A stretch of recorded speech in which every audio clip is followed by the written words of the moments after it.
Hello, and thank you for joining the Housing Choice Voucher Funding Implementation Notice for calendar year 2018.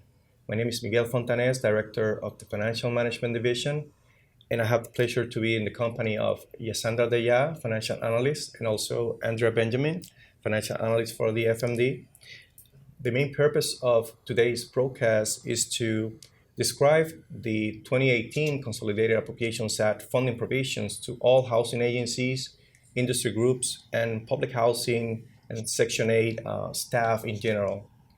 Today's topics for this broadcast will be we're going to describe the calendar year 2018 voucher renewal funding. We're going to explain how we determine your HAP renewal allocation. We're going to also cover the HAP set-aside funding adjustments. We have similar categories as we received in past Appropriations Acts. The good news is we're going to accept applications for all of those categories in 2018. We're going to cover administrative fees. We have very good news for housing agencies on that topic. And also we have very good news for new increments that were awarded in 2018 as to relates to BASH, Family Unification Program, and non-elderly disabled vouchers, in addition to tenant protection action funding that we receive as well. At the end of the presentation, we're going to cover some financial management aspect that we want to remind the housing agencies about. By the time you watch this webcast, you should have received your funding award for calendar year 2018, and a funding notice should be published. So if you have an opportunity, go look for that funding notice, which I believe is 2018-09, so you can follow along through this presentation. Going right into the material that we have for you today, during the first 6 months of the fiscal year 2018, HUD and other federal agencies operated under continuing resolutions that were extended until the Appropriations Act was enacted on March 23rd. Funding allotments for your housing agencies and obligations were based on 2017 funding levels. However, we looked for your costs reported in BMS for calendar year 2017 to make sure that your renewal or obligations under the 2017 funding were based on actual costs. We did that because both the House bill and the Senate bill were in agreement that we will consider calendar year 2017 HAP costs to determine your 2018 renewal allocation. The Public Law 115-141 was enacted on March 23rd, as I mentioned, providing full year appropriations. And the Housing Choice Voucher portion, as I mentioned before, we place all the guidance and funding provisions in a funding notice that is ready for your review. Please make sure that all your program and financial staff has looked at that notice. There are important deadlines that the PHAs should be looking at to submit funding applications for HAP set-aside and other administrative fees set-aside as well. Slide number 4 shows the total appropriation for the Section 8 program or Housing Choice Voucher program. $22 billion is the largest amount the program has received thus far.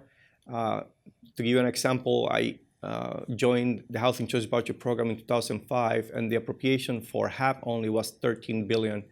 We have $19.6 billion for 2018. So Congress is supporting the largest rental assistance program within the department. For tenant protection vouchers, we received $85 million. We're going to go in detail about over that. Administrative fees, $1.7 billion. We're going to touch on the proration for the admin fee as well. And the big ticket item in 2018 is the amount awarded for the mainstream program, $505 million. That covers 100% of the renewal for vouchers that were under lease in calendar year 2017, and also awards new incrementals for non-elderly disabled.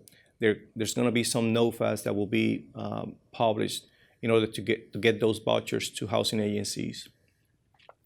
We got funding for tribal HUD batch renewals of $5 million. We will transfer those funds to the Office of Native American Program, so they can manage those funds accordingly. We received additional funds for VASH in 2018. Congress continues to support this program. We have served over 85,000 homeless veterans since the inception of this program. And we are excited that Congress continues to support this program. And we, again, receive money for Family Unification Program in the amount of $20 million. The 2018 budget is an increase of $1.2 billion from the 2017 renewal appropriation. Good news, we do not have a sequester in 2018, and we have a HAP set aside, as I mentioned before, for HAP adjustments. And Yasandra Deya is going to cover the HAP set aside categories in specific. Going directly to the renewal allocation formula, I'm going to give you a high-level overview of what the formula entails for your 2018 renewal allocation. The Appropriations Act mandated that we selected a new baseline. We call it rebenchmarking, which is calendar year 2017 costs reported in the voucher management system. And we had to make sure that we did not allow for overleasing in calendar year 2017. We did not provide renewal funding for vouchers that were in excess of your authorized units. We applied the inflation factors that for 2018 to make sure that your renewal allocation were at the correct levels.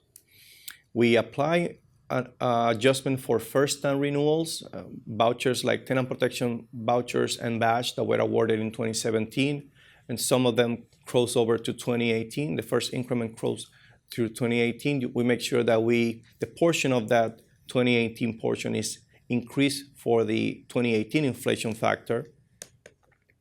Continuing with the renewal funding calculation, we determine what the national proration factor was when we have that calculation. At that point, we compare and we say, well, the total need exceeds the total funds available from the Appropriations Act. Therefore, the department determined that we could use the offset for reallocation provision to increase the national proration to keep it closer to 100%.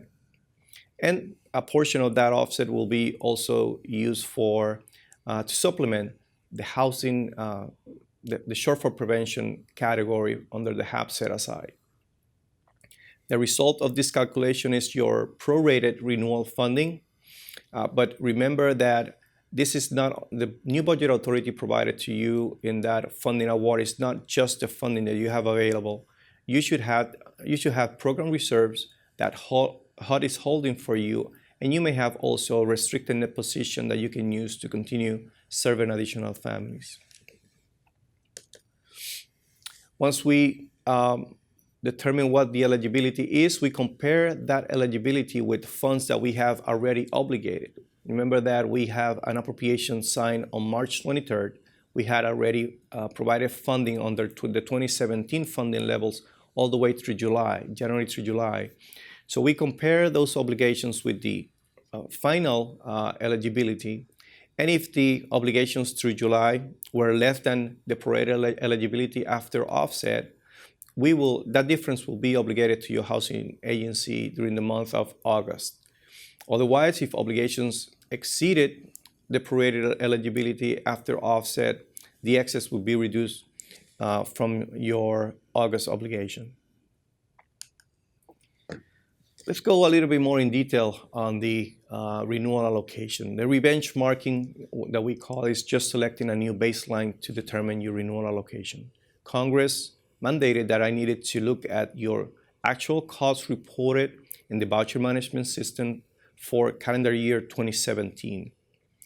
We pulled the VMS data on February 9th. And we extended that because I believe there was a shutdown during the last week of the December VMS reporting period. Therefore, we extended it all the way to February 9, and we gave all housing agencies an opportunity to adjust for everything that they needed to adjust in calendar year 2017. So we call it our revalidation period.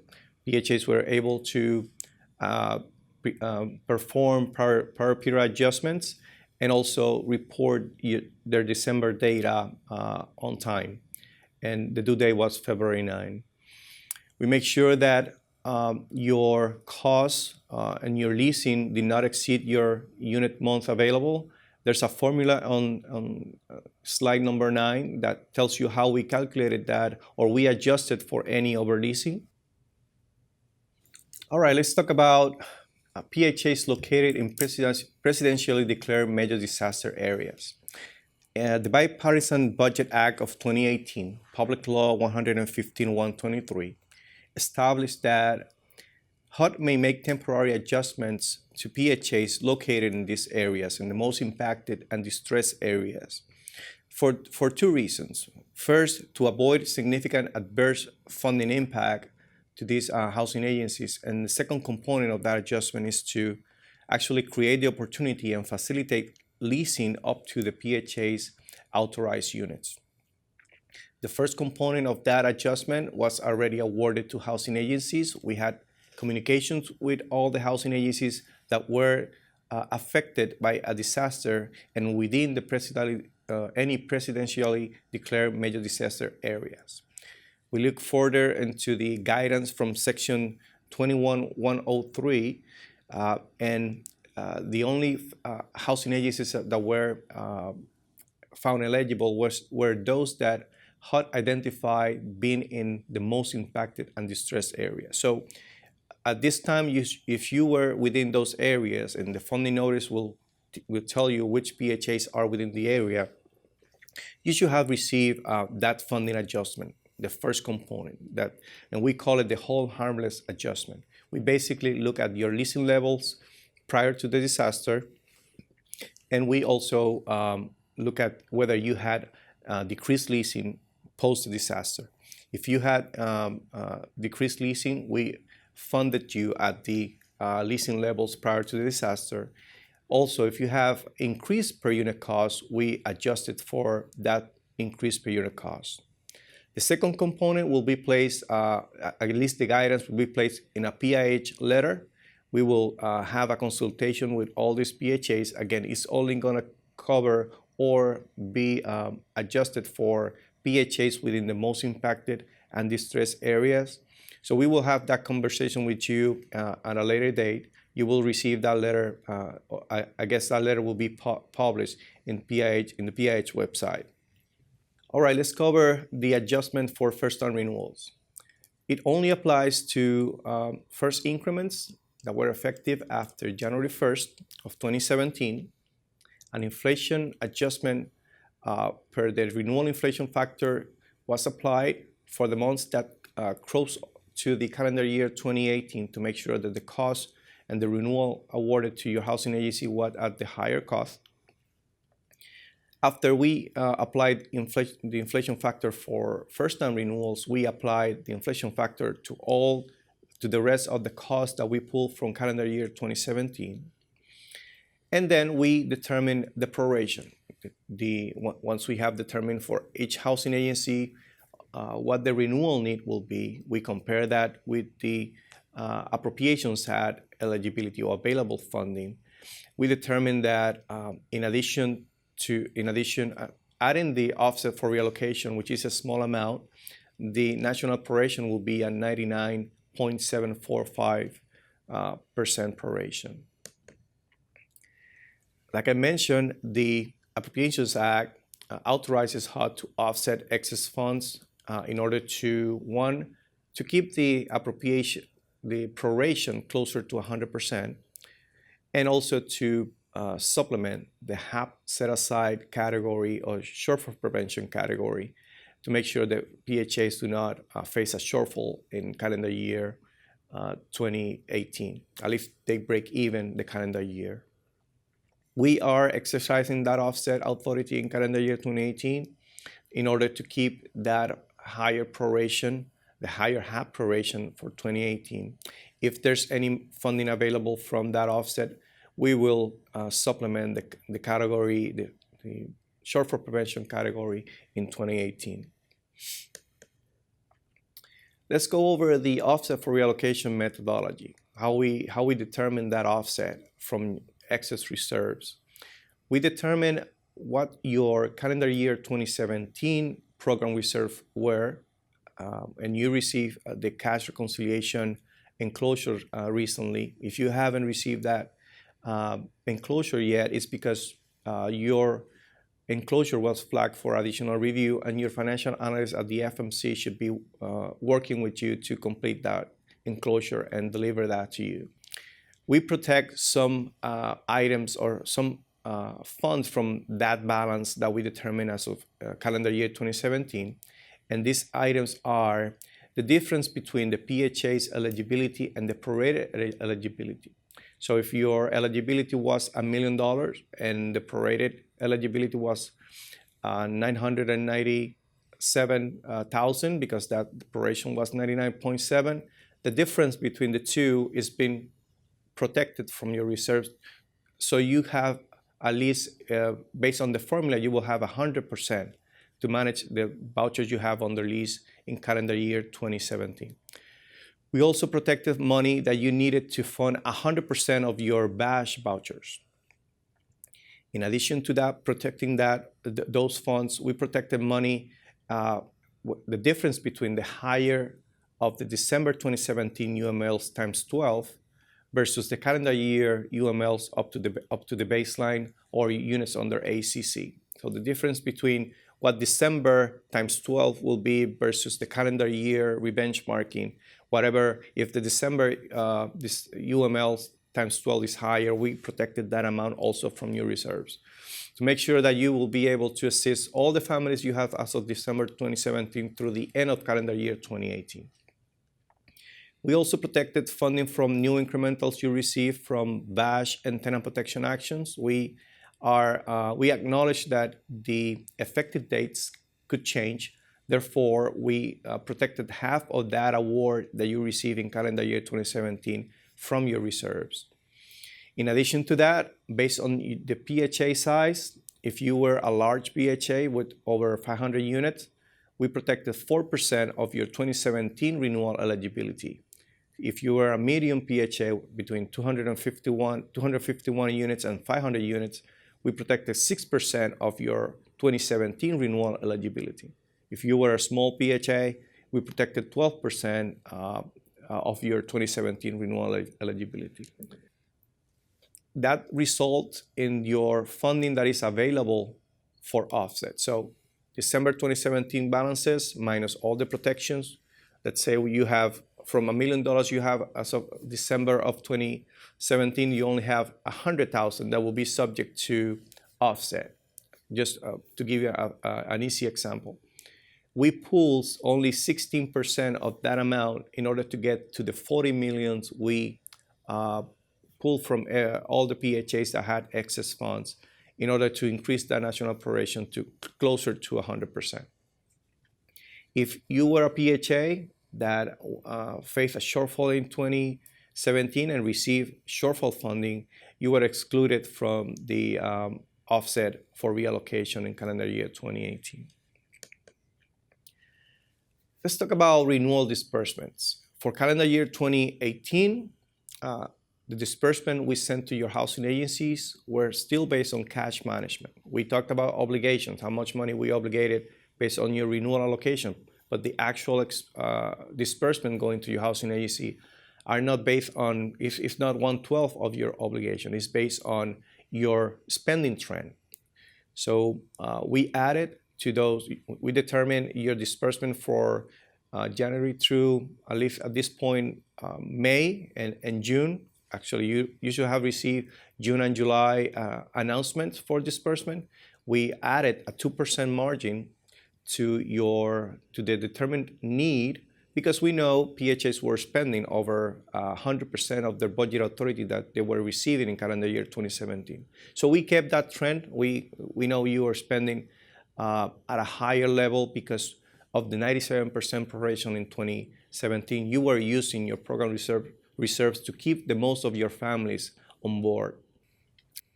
that margin does not change your funding eligibility. The funding that we are awarding is part of your funding eligibility. You still must evaluate your program so you can support the most families you can within your available funding, which is the new budget authority that we are giving you, plus the program reserves that you have, either hot held reserve or restricted net position, which is funds that you may not have spent, because we understand that families do not leave the program at a certain pace, or the families can leave the program earlier than usual, and you have not spent those funds. You can still use those funds to continue serving more families.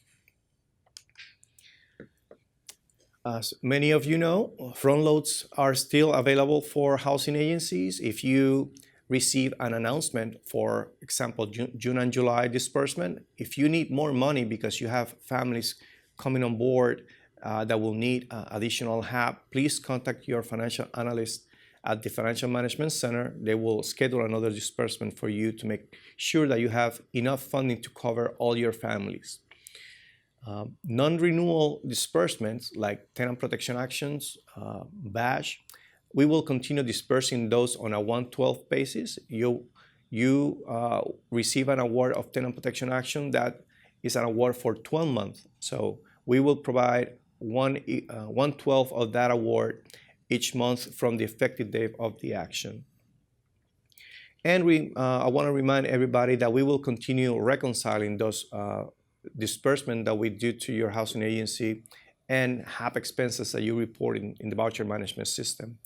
We will continue to do that twice a year, on June and December. I'm going to leave you now with Yesandra Deya. She's going to cover the HAP set-aside funding and all the categories that we have in the Appropriations Act. Thank you, Miguel. Yeah, as Miguel mentioned, we have $75 million appropriated for these categories. This year, we're going to award all categories. As difference from last year, we only provided funding for the shortfall set-aside category. So this year, we have prevention of termination due to insufficient funding, which is the shortfall. We also have unforeseen circumstances, portability cost increases, and project-based vouchers and the hot VASH. All these categories, as I mentioned, are going to be awarded this year. If there are any funds remaining after all these categories are funded, these funds will be distributed to all PHAs on a prorated basis. And then the first category, as known as shortfall, this shortfall has two scenarios. Scenario number one is for PHAs that are already in a shortfall. At the time of the set-aside application, the PHAs is working with the hot shortfall prevention team. Also, the SPT has confirmed that this PHA is already in a shortfall. The PHAs has ceased issuing vouchers as of the date of the notification by the SPT of a potential shortfall. And the exceptions for this are participants issued vouchers to move, tenant protection vouchers for target families residing in covered property on the date of the eligibility event, and the VASH vouchers for homeless veterans up to the VASH baseline. Also, for the shortfall scenario one, the PHAs may enter into a project-based HAB contract for units already under AHAB and may fill vacant project-based units. The PHA has ceased absorbing portable vouchers as of the date of the notification by the SPT of a potential shortfall. For the second scenario under this category, PHAs who manage their program budgets in a responsible manner, but later in the year, the SPT team determines they are in a shortfall. For these two categories, please submit the signed calendar year 2018 set-aside attachment A for both scenarios. Under the shortfall scenarios, this is how we calculated and determined the funding required for each of the PHAs. We utilized the two-year tool. We also compare all resources available to PHAs to have expenses projected for the year. The resources that we utilize under those two are the RNPs, restricted net positions, hot held reserves, calendar year 2017 renewal budget authority, the 2017 proration of incremental budget authority, and the set-aside funds. For expenses, we utilize the current leasing and the expense data projected through the year, the suspension of vouchers, projected attrition based on prior actual attrition. For the PHAs anticipating a shortfall, they should immediately contact the field office. The application period remains open through the entire year, the calendar year 2018. However, PHAs facing shortfalls in the months of October and November of 2018 must submit applications no later than 5 p.m. on Thursday, August 9, 2018. So HUD can provide the funds prior to fiscal year 2018 closeout. For the SPD confirmed shortfalls for the months of December 2018, PHAs must submit applications no later than 5 p.m. Friday, November 9th, 2018, and HUD reserves the right to accept additional applications on a case-by-case basis after this date. The shortfall funds will be awarded on the amount needed for the PHA to end calendar year 2018 with 0 RMP and reserves. The second category for the set-aside is unforeseen circumstances. Unforeseen circumstances is an occurrence within or after the rebenchmarking period of calendar year 2017 in this case, which the PHA could not reasonably have known in advance and was out of the PHA's control. The submission requirements for this category would be providing the signed attachment B of calendar year 2018 notice, detailed narrative of this occurrence during or after the calendar year 2017 benchmarking period that have significantly increased renewal cost. Please provide evidence to support the narrative, and also PHA's calculation of the increased cost for this calendar year 2018. The next category will be portability.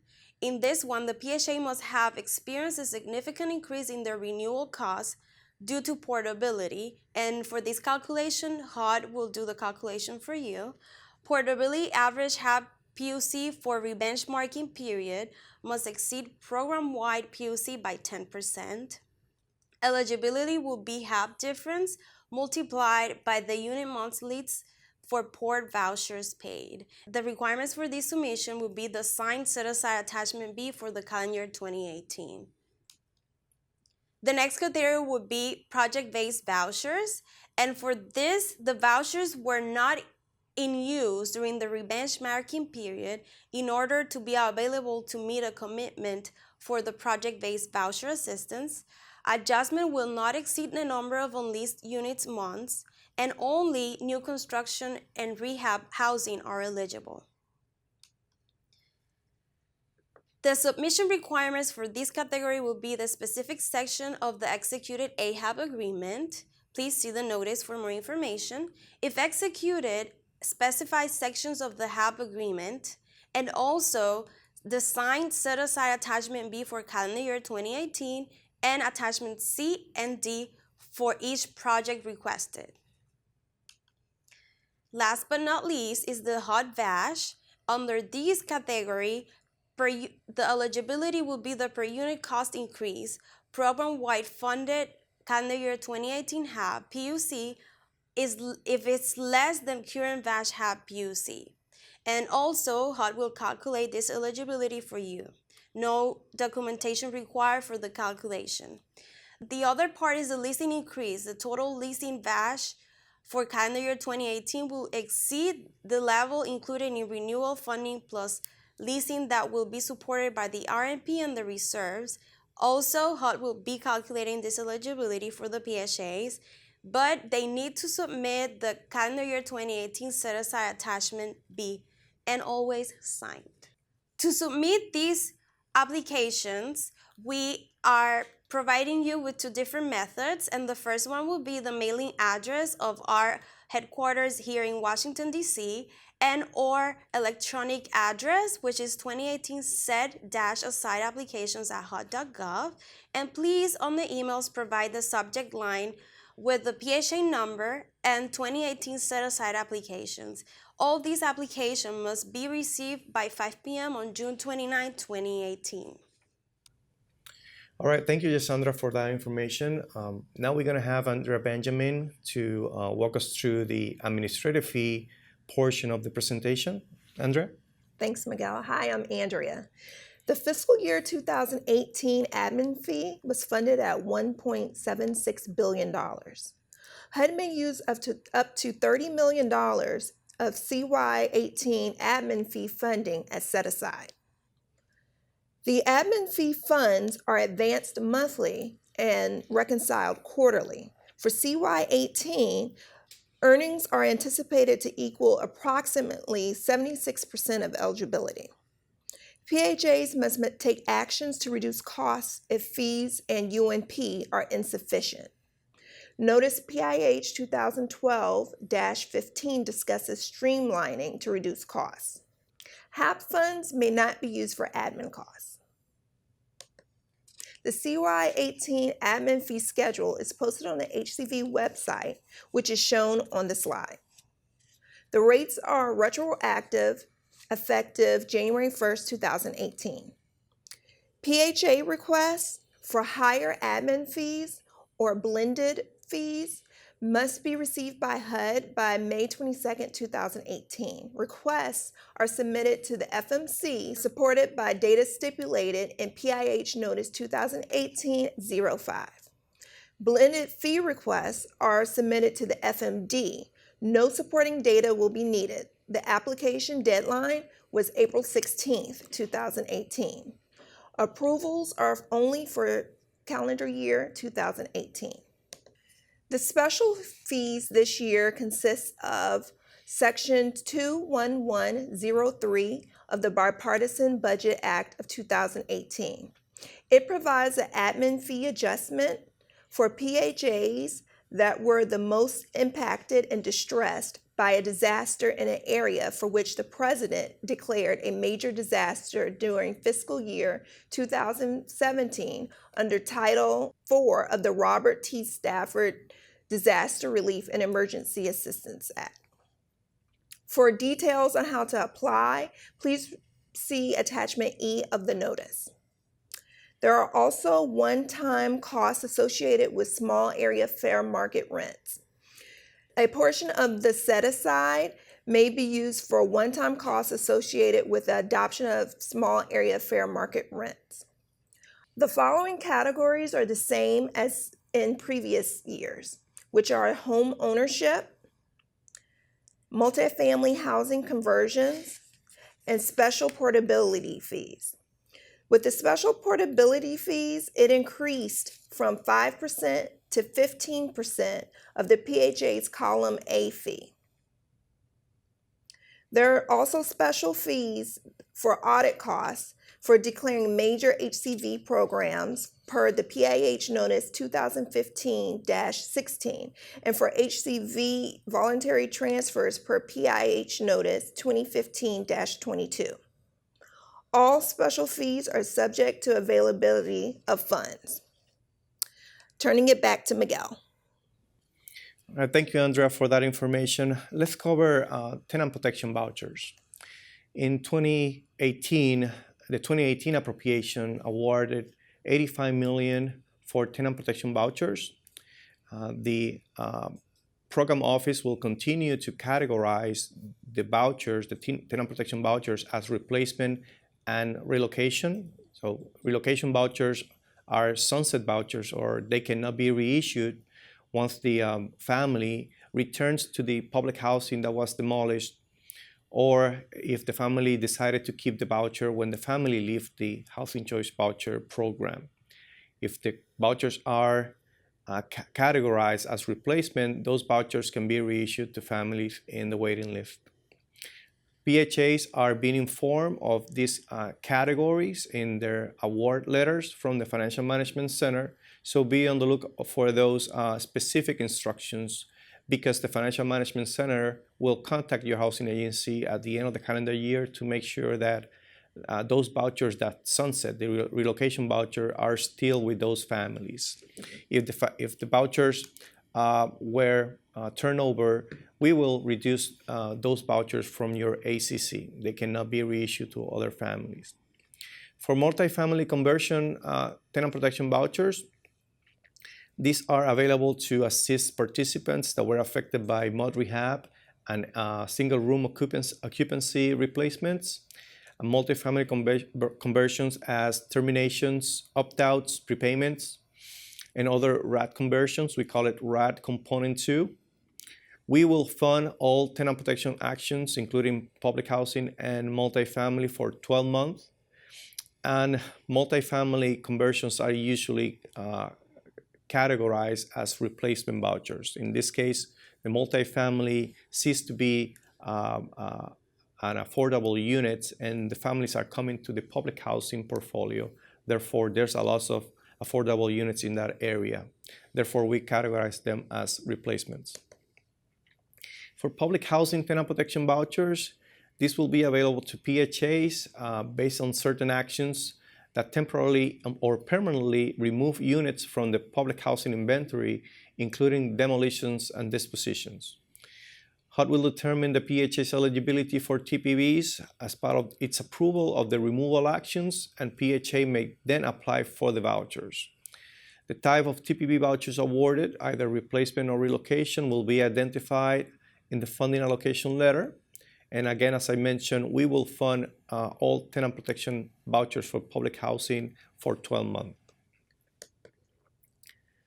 Replacement vouchers for vacant units. The 2018 Act provides that HUD may only provide replacement vouchers for units that were occupied within the previous 24 months that ceased to be available as assisted housing, and only to the extent that funding is available. Due to anticipated demand, we will continue to fund only occupied units. However, if we have enough funding at the end of the calendar year 2018, we will give a look back to those unoccupied units that were occupied within 24 months. All right, let's go over the special purpose vouchers. And this time we're going to talk about BASH funding and tribal BASH. I'm going to leave you with Andrea Benjamin. Thanks, Miguel. Congress appropriated $40 million to the VASH program. HUD issued comprehensive guidance for this competition in Notice 2018-7. The Tribal HUD VASH was renewed at $5 million for rental assistance and associated admin fees for Tribal HUD VASH to serve Native American veterans that are homeless or at risk of homelessness. Any amounts remaining after renewals may be used for new grants under this program. Further guidance will be provided by the Office of Native American Programs. All right, thank you, Andrea. We're gonna go back to Yasandra Deya. She's gonna cover the other two special purpose voucher. One is mainstream program, and the last one will be family unification program. Yasandra. Thank you, Miguel. Yes, this year we have $505 million for the mainstream program. The voucher renewals will be based on actual HAP expenses reported in VMS for 2017 in the same manner as other vouchers, but in a separate renewal action.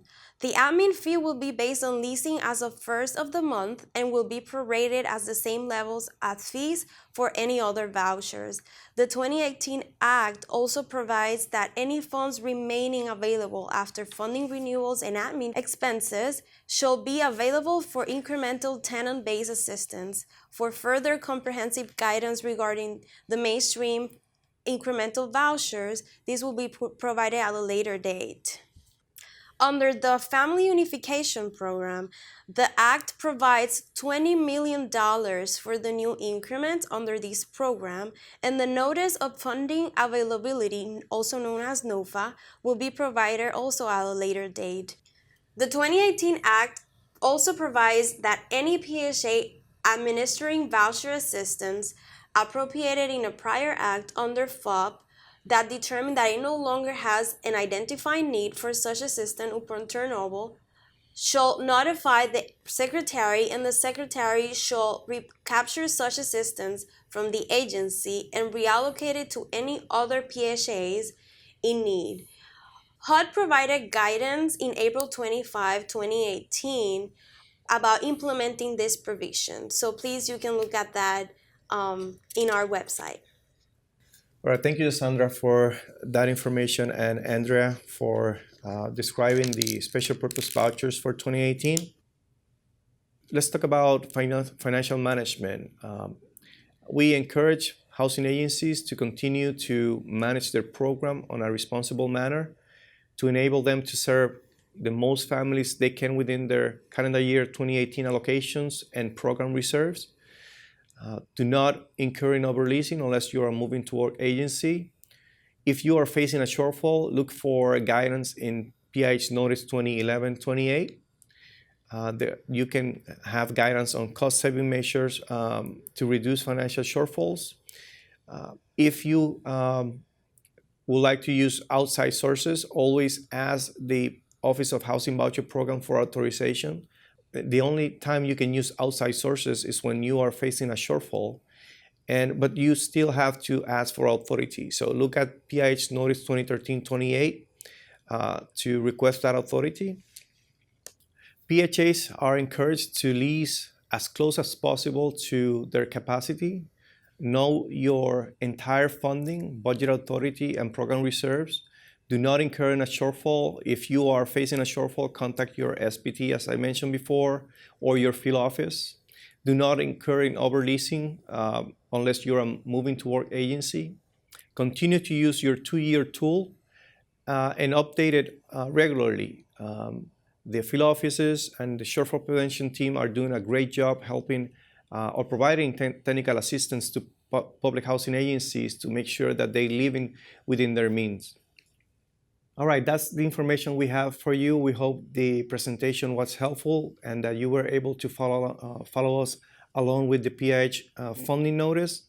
If you have any questions, we have the FMD mailbox on the last slide of the PowerPoint presentation, PIH Financial Management Division at HUD.gov. On behalf of the Director of the Office of Housing Voucher Program, Mr. Stephen Durham, thank you for continuing to participate in the Housing Choice Voucher Program, for assisting the most in need in your jurisdiction. And I'm talking about the homeless veterans, the elderly and non-elderly disabled, the low and very low income families. Because of you, we are serving over 2.2 million households. If we multiply that by 3 average family, we are serving close to 7 million people. Again, thank you for participating in this broadcast today. And on behalf of also Yasandra Deya and Andrea Benjamin, thank you for participating today. We'll see you next time.